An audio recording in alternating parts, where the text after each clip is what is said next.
dedicar minha vida política não foi uma escolha que eu decidi num momento determinado da minha trajetória. Foi um processo e continua sendo de entender que a minha existência na luta coletiva é algo que faz muito sentido para mim e que eu vejo como uma possibilidade de fazer diferença no mundo. Isso me dá muita coragem, me dá muita alegria também. Eu sou muito encantada pela política, apesar de tudo que a gente sofre e de todas as dificuldades que a gente passa.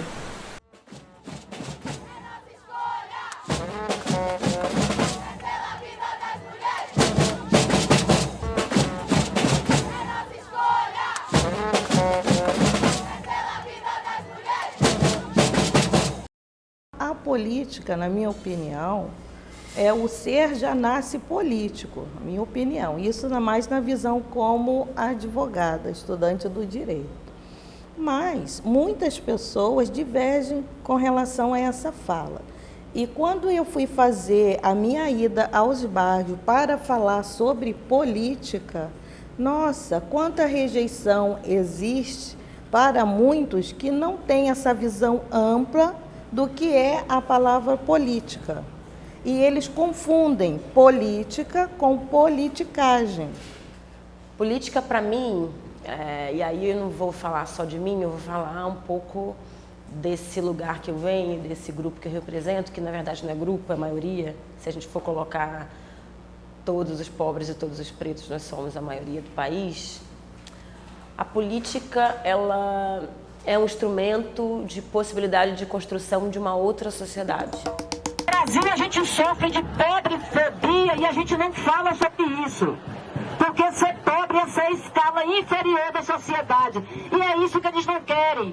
Que a gente acesse a universidade, que os filhos de empregadas domésticas, de lavadeiras, de camelões, possam entrar na universidade. É por isso que eles estão fechando o acesso, porque assusta. Junto à carreira, a profissão de professora, eu também fiz o curso de Direito e me formei em advogada e hoje eu atuo mais na área da justiça social, nas questões ligadas aos direitos humanos, nos projetos sociais e culturais relacionados à questão da igualdade racial. A arquitetura é uma universidade, é uma faculdade muito elitista, tanto do ponto de vista do acesso, quanto do ponto de vista de permanência nessa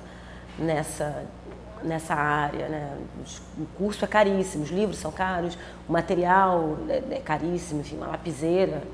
E aí falando que a gente tem que ter todas as lapiseiras, todos os lápis de cor, todos os cadernos, todos os papéis. Foi muito difícil esse estar cursando arquitetura também. Eu fiz a pós-graduação em gestão ambiental. Então, eu fui para a cooperativa de catadores para poder trabalhar a questão do meio ambiente. E chegando lá, fui vendo que vários catadores, várias pessoas da comunidade tinham a necessidade também de trabalhar as questões dos direitos deles, fossem os direitos trabalhistas, os direitos deles enquanto catadores que eles nunca tiveram, eles não tinham a profissão deles reconhecida. Vidas negras importam, vidas de mulheres negras importam. Não passará a violência machista, racista, sexista que mata a gente todo dia. Tá ruim, tá duro, tem dor, mas é por Dandara, por Lélia, por Luísa, por Marielle Franco. Ao ocupar a política institucional, eu entendo que nós estamos tentando também abalar as estruturas desses espaços, que são muito fechados, são violentos, operam com um registro de poder e política como destruição, competição. Por que uma sobrevivente incomoda? E isso me chocou muito e isso ainda me choca porque eu comecei a perceber o incômodo que eu produzo em vários espaços e como é difícil ultrapassar essa barreira que o meu incômodo gera. Porque a gente pode, obviamente, me interromper, mas a gente também pode interromper várias outras pessoas, várias outras mulheres, vários outros homens, vários outros futuros agentes sociais de transformação. E sinto que no Brasil há um grande medo de transformação. A gente constrói uma sociedade que quer perpetuar esse modelo. Nós temos uma mulher extraordinária, uma mulher negra, uma mulher lésbica, uma mulher moradora de favela, uma mulher feminista e que ousou fazer aquilo que os grandes poderes não permitem. Quer chegar no parlamento, quer fazer política e está no lugar que ela bem entendesse. Se a gente for parar para pensar, não só nas casas legislativas, a gente aumentou de 10% para 15%, por exemplo, o número de deputadas federais eleitas, e desses 15%, apenas 1% é composto de mulheres negras. E aí, falando que isso não bate com a nossa realidade demográfica, né? A gente está falando aí do maior setor demográfico do Brasil. O Brasil é composto, em sua maioria, de mulheres negras. Antes, eu não tomava partido com relação à política partidária. Embora seja um ser político, mas não tomava participação. Mas no momento que eu já há 11 anos ou até mais, eu sempre realizei o meu lado profissional, conforme eu falei, ligado às questões do direito, da igualdade racial, dos direitos humanos, da Declaração dos Direitos Humanos.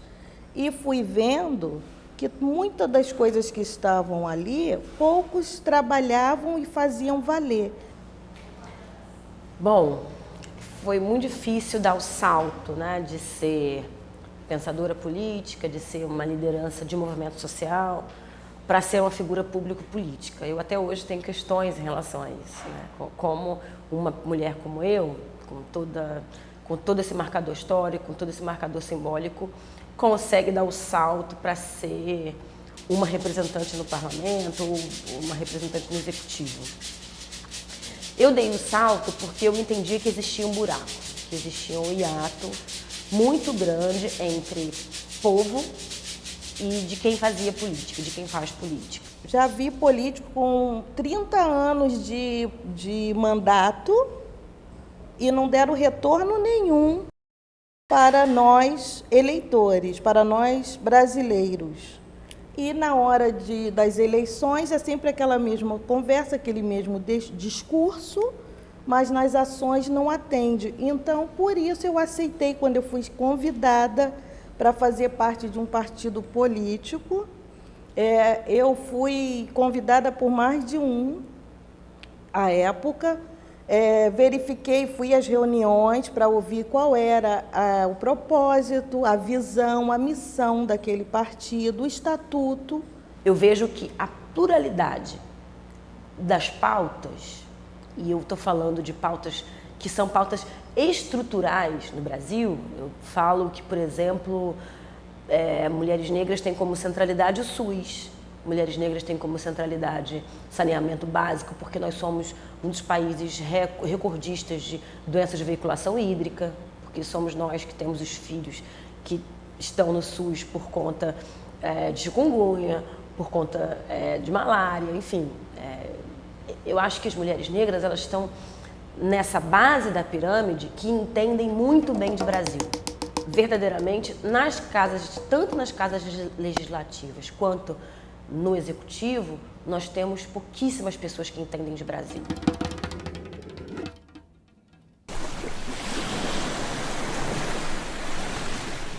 A Marielle representa isso na sua história de vida, no seu corpo e na sua transcendência depois como um grande ícone global de luta pelos direitos humanos, pela democracia. E tê-la aqui, já sinalizando os gabinetes das mulheres parlamentares da bancada do PSOL, um registro do nosso compromisso mais profundo, de qual é a política que nós defendemos, quais são os corpos que nós queremos que estejam de igual para igual nos espaços de poder e de qual é a nossa agenda.